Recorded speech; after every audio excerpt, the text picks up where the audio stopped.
Sports HQ, our very own Evan Washburn is a busy dude. We keep saying that, right? But look at the map. His training camp tour continues. He brought us some great stuff from Bills camp last week, and now he is in Allen Park, Michigan for Lions training camp. So this is a Lions team that went, 15-2 in the regular season, finished first in the NFC North, which was arguably one of the more competitive divisions in football. But ultimately, the Lions coming up short, lost in the divisional round against the Commanders after getting to the NFC Championship game a season prior. And it's a team that had a lot of injuries down the stretch on defense. So we're going to talk about that and so much more with Evan Washburn. Evan, great to see you.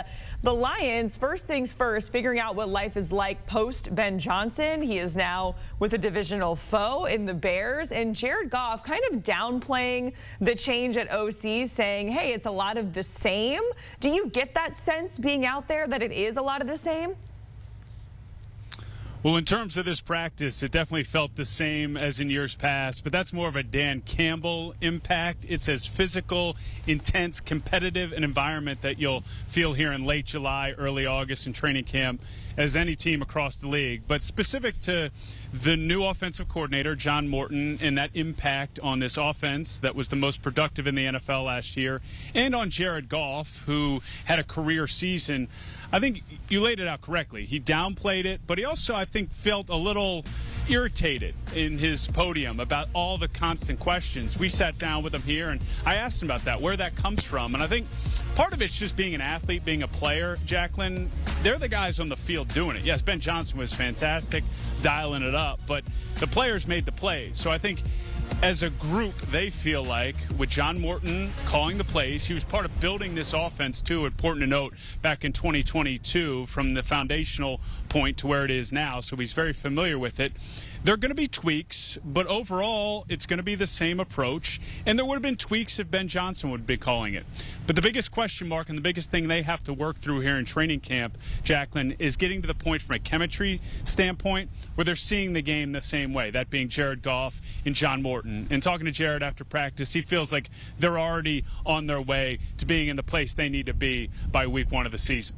And the place they need to be by week 1 of the season is very, very different in terms of expectations for the Lions. And we've seen, 5-10 years ago, right? The narrative has changed since Dan Campbell has come in and really shifted that culture. So what are your expectations, Evan, for Jared Goff? Because they were sky high, right? And then they kind of come up a little bit short after getting to the NFC Championship 2 seasons ago. But what kind of jump are you expecting him to make come 2025? I think he could be better. I mean, he set a pretty high bar. I mean, he was 5th in MVP. I think there was a period during the season where, for a lot of us, he was the MVP. But I think he has more ownership now because Ben Johnson's moved on. That was collaborative. They worked together. Jared Goff had his opinion, obviously. But now, as John Morton steps in and Jared Goff has basically built up the equity that he has with his performance in recent seasons, he's able to really dictate what they want to do offensively. The biggest hurdle, from my perspective, isn't so much who's calling plays. It's that for the first time in a long time, there's some question marks about the offensive line. Frank Ragnow, we know, moved on to retirement. They lost Kevin Zeitler in free agency at that right guard position. So they got to basically fill 3 spots, and they've got a rotating group here. Graham Glasgow and the rookie Tate Ratledge are competing to be centers. The one who doesn't win that job will be one of the guards. So that's an area for a team that loves to run the ball. As much as they threw it to Amon-Ra and to Jamison Williams, this is a Dan Campbell run-first group. That offensive line has to be stout to play to that standard. All right, let's go to the other side of the ball, because before the injury bug caught up to them, the Lions probably had one of the best defenses in the NFL last season. And we're hearing from first-year DC Kelvin Shepard, and he's saying he wants his defense to be a pack of wolves. And it's like we always hear these amazing sound bites. I'm thinking like going back to Dan Campbell in his intro press conference where he's talking about biting folks off of the kneecap. So now we have biting the kneecaps off and a pack of wolves, Evan. Or excuse me, dogs. Pack of dogs. We have to make sure we get that right. Look, it makes sense. This is a coaching staff that's littered with former players and not that far from being players out on the field, including Kelvin Sheppard. And that's one of the cool parts coming to a Lions practice, especially during training camp. You can feel the staff's competitiveness during team periods. They're nearly at the line of scrimmage, yelling and giving out signals, but also kind of feeling the competitive juices. I think defensively, this group will be able to maintain what Aaron Glenn set forth when he took over and ran this group for a number of years, because Kelvin Sheppard was in that linebacker group as the leader of that room. And now he comes in, now he's the play caller. There's a different level of responsibility, but the passion, the energy is the same, and you see that out on the field. And it helps to have Aiden Hutchinson back, who is just terrorizing the backfield all day long. You mentioned Aiden Hutchinson, so we're going to go from a wild pack of dogs to someone who is being described as terrorizing. And Jared Goff also saying that he looks like a monster at camp, just absolutely flying around. Of course, he's coming off of that injury. How does he look to you? I know you said he's terrorizing the backfield, but give us some more, Evan.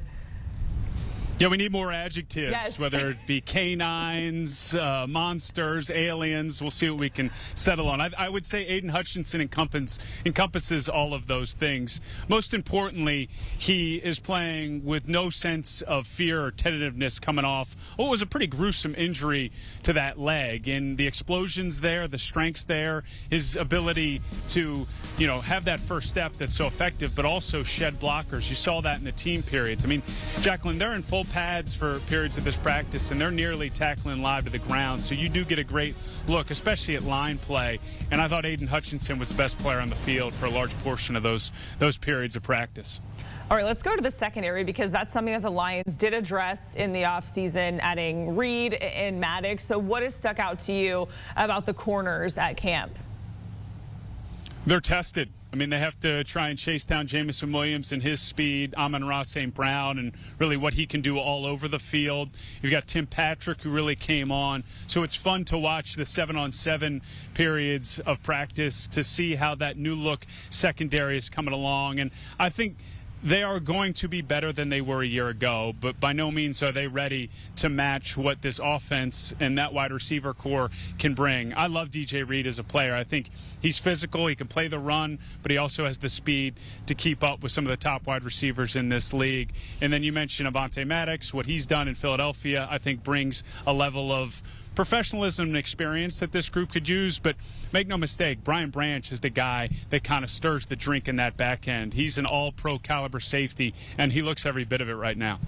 Yeah, Brian Branch, remember, it was last season, right? Week 1, just like came out hot and looked absolutely fantastic. Now, 2 seasons ago, we mentioned already, the Lions lost in the NFC Championship game, just 1 game away from getting to their first ever Super Bowl. Last season, a bit of a disappointment by those standards, right? They lose in the divisional round against the Commanders, and we're looking at Jared Goff in the playoffs. Evan, I know you said he can be better, but how do the Lions bounce back when it comes to the postseason and perform better in the postseason? It's similar to the discussion we're having a few days ago in Buffalo. It's not so much about what they need to do right now, as important as these days out on the practice field are. It's navigating the season, doing your best to stay healthy. Some of that is out of your hands. But I also think it's making those plays in the critical moments down the stretch in playoff games. And I think that the Commanders' loss is a scar that could be a valuable one for this Lions team. They, like all 32 teams in the NFL, like to reset and say last year's in the rear view. But I think the best teams take especially those moments of failure and not just use them as motivation, but also teaching tools throughout the year going into this season to allow it to never let complacency seep in. And that's where I think Dan Campbell's so good, and I think it helps to have a guy like Jared Goff, who seemingly has lived 9 NFL lives already, and he's only 30 years old and in season 10. So I think the best teams, again, utilize those moments of just absolute gutting loss and failure to really propel them to maybe the special season they've all been looking for. Yeah, to your point with Jared Goff, the whole Matt Stafford trade feels like it was decades ago at this point. Evan, we certainly appreciate it bringing us the very latest out from Lions camp. And the training camp tour for Evan is not over. It's actually just beginning, because tomorrow he is heading to Vikings camp, then to the Chiefs, the Patriots, the Bengals, the Commanders, the Texans, and then the Steelers on August 6th.